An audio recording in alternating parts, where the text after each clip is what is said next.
Thank you so much for coming out here with me, Christopher. I'm having a wonderful time.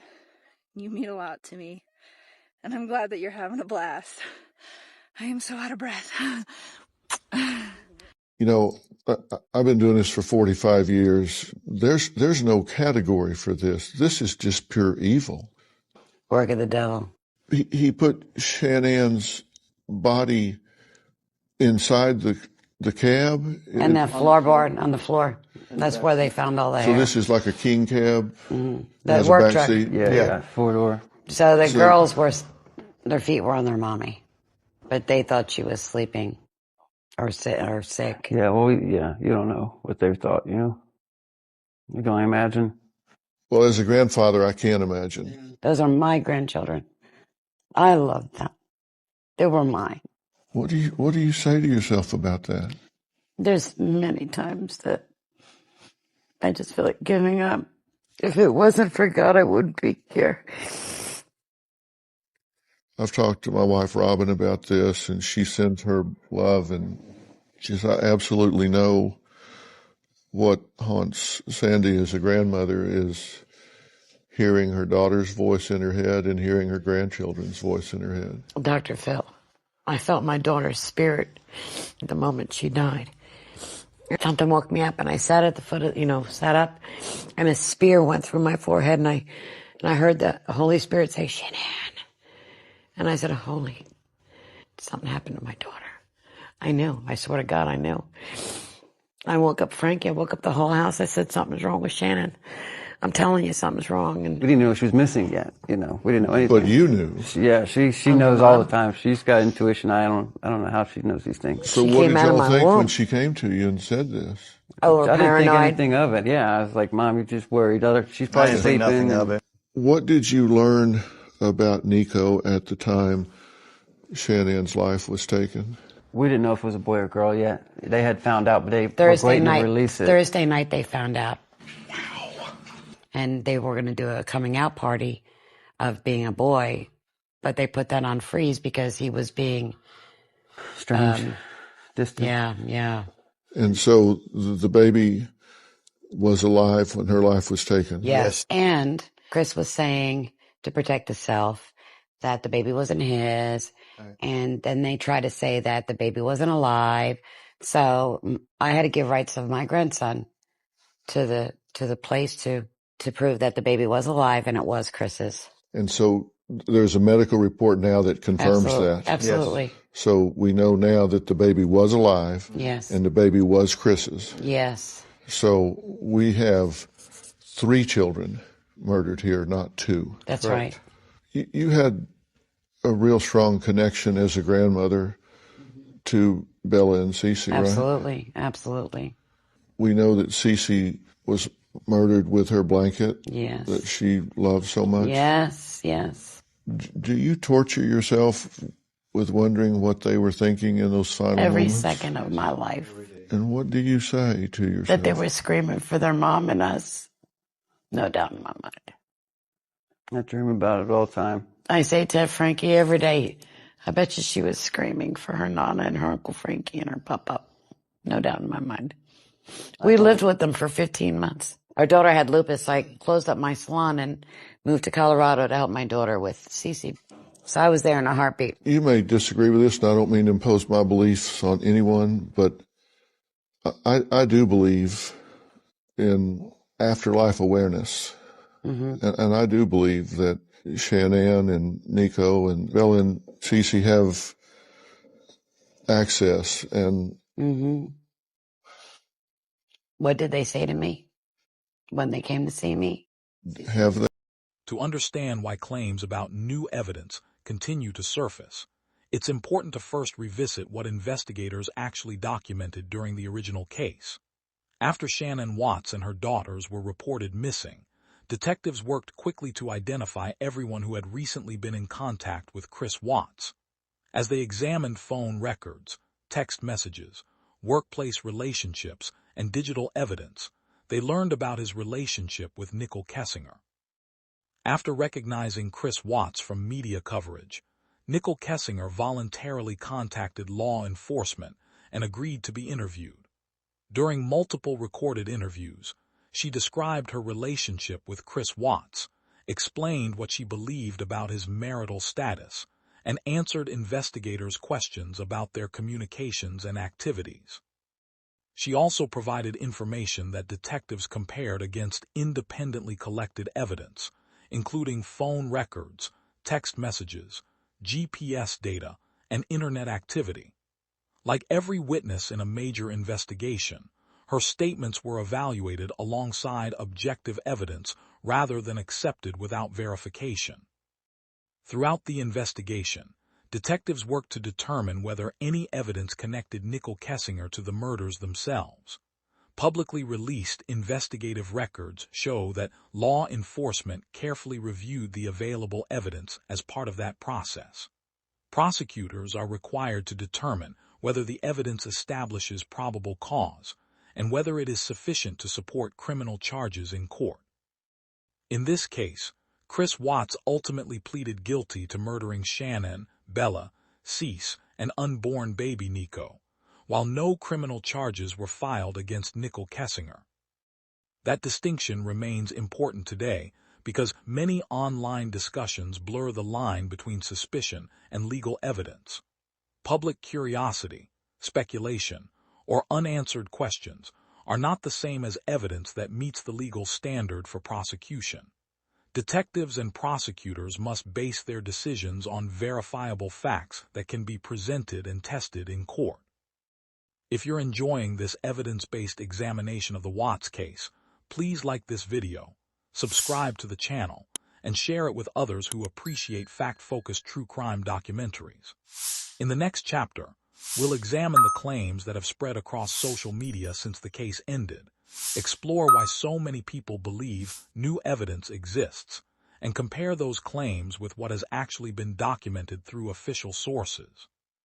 To understand why claims about new evidence continue to surface, it's important to first revisit what investigators actually documented during the original case.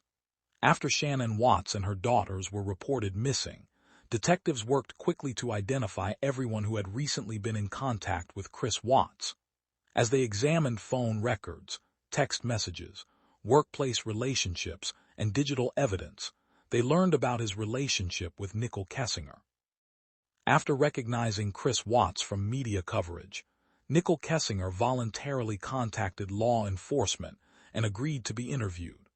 During multiple recorded interviews, she described her relationship with Chris Watts, explained what she believed about his marital status, and answered investigators' questions about their communications and activities. She also provided information that detectives compared against independently collected evidence, including phone records, text messages, GPS data, and internet activity. Like every witness in a major investigation, her statements were evaluated alongside objective evidence rather than accepted without verification. Throughout the investigation, detectives worked to determine whether any evidence connected Nichol Kessinger to the murders themselves. Hold on, Mama. Hey, guys. So I'm here with my little munchkins. Hi. Yes. So hopefully this goes well. I'm gonna, hold on, girls. Hold on. Girls.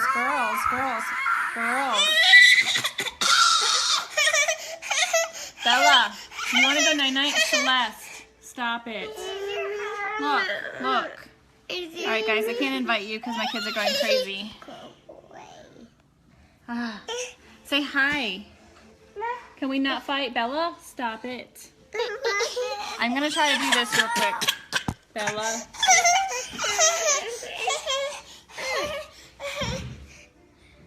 You guys are going to cut it out. This is supposed to be a positive video. Okay, you can have that, but you have to be a good girl. Remember what I said. I want it. Yes, Lori. So, Elena's coming back on. Sorry about the frizzy hair. It's been a eventful couple of days of steam shower, so lots of humidity.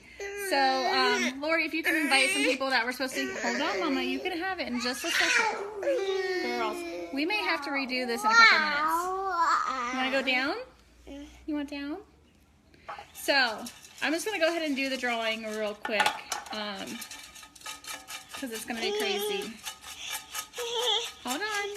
I know you guys all want this little best bucket. Crazy. It's like I'm shaking candy here, you guys. You would think I was giving candy out. Bella, sit back. I'll let you do it. I promise I'll let you do it, okay? So I'm trying to keep it away from the kids, so hold on, I'm going to show you guys. So all the names are in the bucket. I wish everyone good luck and Merry Christmas, and I'm grateful to be able to pay it forward to my team and to all of you guys as well. So I'm going to, wait, I got to shake it. Let me shake it. Sorry, Cece, my hair in your face. All right, pick one name. Wait. Save. Pick one name.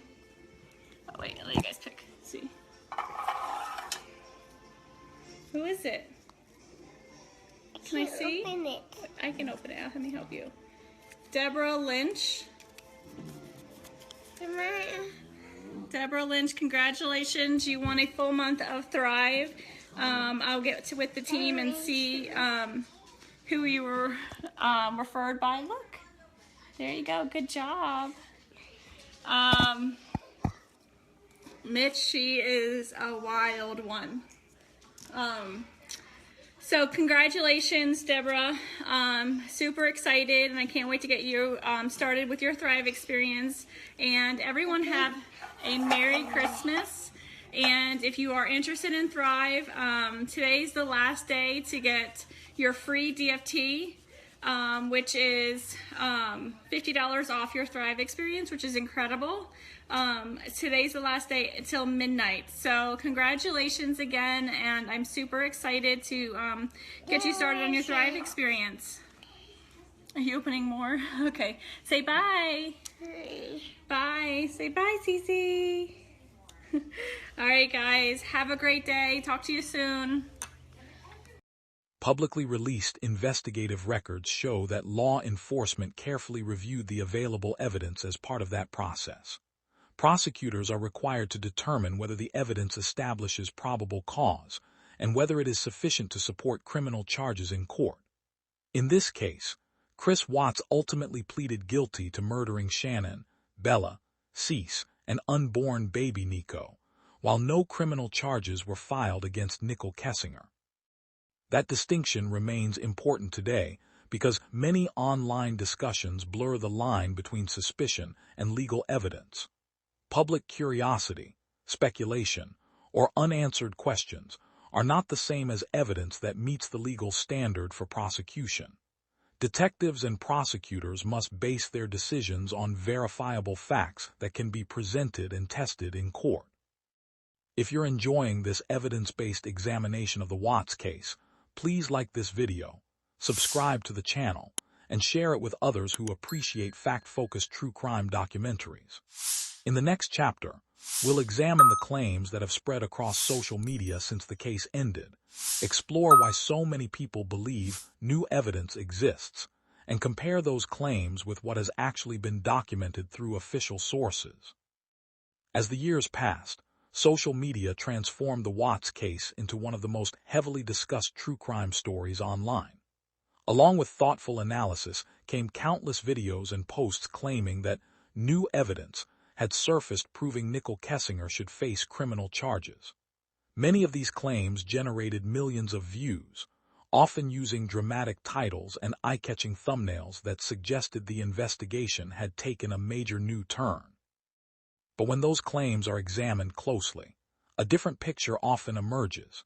Many videos rely on previously released documents, selective excerpts from interviews, anonymous online posts, or speculation presented as though it were newly discovered evidence. In some cases, information that had been publicly available for years was repackaged with sensational titles, leading viewers to believe investigators had uncovered something new. Other claims referenced unnamed sources or unsupported theories without pointing to official documents, court filings, or law enforcement announcements. This is where the difference between internet discussion and criminal evidence becomes critical. In the legal system, evidence must be capable of being authenticated, independently verified, and presented in court.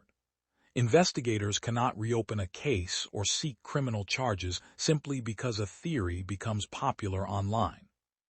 They must rely on admissible evidence that can withstand legal scrutiny, not on speculation or repeated allegations. As of the publicly available record, there has been no official announcement that new evidence has resulted in criminal charges against Nichol Kessinger. While people remain free to debate the case and ask questions, responsible true crime reporting requires distinguishing between verified developments and unconfirmed claims. That distinction protects the integrity of both journalism and the justice system. If you appreciate documentaries that separate verified facts from internet speculation, please take a moment to like this video, subscribe to the channel, and share it with others who value evidence-based true crime. Your support helps us continue producing carefully researched content that prioritizes accuracy over sensationalism. In the next chapter, we'll examine what would actually be required for investigators to reopen a case or bring new criminal charges years later, and why understanding the legal standard for new evidence is essential when evaluating dramatic claims that continue to circulate online. One of the questions that often appears in discussions about the Watts case is, what would it actually take for investigators to reopen the case or file new charges against someone? The answer is more complex than many people realize. In the criminal justice system, reopening an investigation or bringing charges requires more than public suspicion or viral online theories. Authorities must have new, credible, and legally admissible evidence that was not previously available, or that significantly changes the factual picture established during the original investigation. Examples of such evidence might include newly discovered forensic findings, previously unknown DNA evidence, authenticated digital records, credible witness testimony that can be independently verified, or other evidence capable of being presented in court. Simply repeating existing information or interpreting old evidence differently is generally not enough to justify new criminal charges. Prosecutors must believe there is sufficient admissible evidence to prove a case beyond a reasonable doubt before proceeding. This legal standard is one reason why sensational claims on social media should be approached carefully. Hey everybody, so Chris and I are sitting here waiting to board our flight to Miami, and then we're going to fly all the way back home to see our girls in Denver. So we're super excited. It's been a wonderful, amazing experience this week. Lavelle definitely outdid themselves. Literally, this place has been paradise. We've had amazing days. Spent the days at the beach, at the pool, on Sanoa Island. We went to the spa. Where else did we do? All the different lounges at night, all the different food. Hi, Sharon. The amazing food. I mean, seriously, I think I gained 10 pounds while I was here. 15. Hey, Kevin. But it's been super amazing. We took it all in. We had a blast. We had a wonderful cocktail party on Friday night with Lavelle. Super inspiring. I can't say how great this trip has been. This trip is definitely by far one of my favorite trips ever. And I got to spend it with my husband. That's the best part. We earned this trip. All inclusive. I mean, you can't beat that, you guys. Everything's paid for. Your drinks, your food, everything by Lavelle. So it's been super amazing. We probably had 15 hours of sleep the whole week. It's been fun. We got to mingle with our families and all our friends that we've created through Lavelle. It's been awesome to also see people that have been following me and were able to pull me out of a crowd and say, hey, are you Shanann? And it's been so awesome, like so awesome that I've been able to inspire people like that. So we are grateful, extremely humbled, and blessed. Oops. Yes, Sharon, they were. It was like an all-day, well, it was like a 3-hour total massage. So we did an hour before where we sat in the jacuzzi, steam room, sauna, ice bath, which was super relaxing for your body. And then they had this rainforest shower. And then you had an hour massage, and then you got to do that again. So it's really nice because you got to relax beforehand and then get the massage and then relax afterwards. So it was all inclusive. Like, the trip was absolutely amazing. We wanted to go play mini golf, but we just didn't find the time. We were too busy eating and living on the beach. As you can see, there's so much sun. Look at this. We got fried yesterday. Yeah. Chris's shoulders are like fried. Hi, Shelly. So we've been blessed. It's been a truly amazing week. Our family's been taking care of our kids. We can't wait to get home to see them. I really want to take them back here. It's been truly amazing. And our girls have never been to the beach, so we got to spend the whole week on the beach and enjoy ourselves. And I don't know, we're blessed and excited, and we're so excited about Toronto. We're going to Toronto in June. Don't know the exact dates yet, but we will be there. It's so funny because I just put Canada on my vision board. So Canada's on there, Europe's on there, so we still have plenty of more places to go. And so Toronto, it is in June.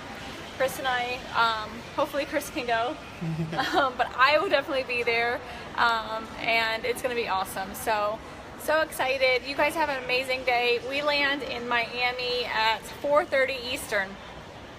So maybe I can catch up with my bestie, Marjudy, while we're there. So maybe she can sneak in, but she's going to be too busy watching a Patriot game. Hopefully the Falcons win. So, oh, and we got some amazing chocolates and vanilla and coffee. Mother-in-law coffee. They said it's absolutely the best. Haven't tried the coffee here, but they said it was good, so we'll see. You guys like my hat? I love the hat. So, all right, guys, you guys have a great day. If you are ready to promote and thrive and really help people change lives and then be rewarded for it, private message me. Let's talk. I'd love to help you. I'd love to share this experience with you. It's been truly life-changing as far as being able to help people, to change my life, my husband's life, my family's lives, and give ourselves our life back. And then on top of that, to be able to be rewarded like this and spoiled by the company, it's truly amazing and absolutely wonderful. Hi, Debbie. So you guys have a wonderful day, and we'll talk to you guys when we hit Miami. Bye. See my hat? I love it. You can see the back. Sorry, I'm obsessed with my hat. Hey Amanda, I'm so excited about your team. It's rocking. You have such an inspiration and a fire in you to help people change lives. It's true. A video title may promise explosive new evidence, but unless that claim is supported by official court filings, law enforcement announcements, or other verifiable sources, it remains an allegation rather than an established fact.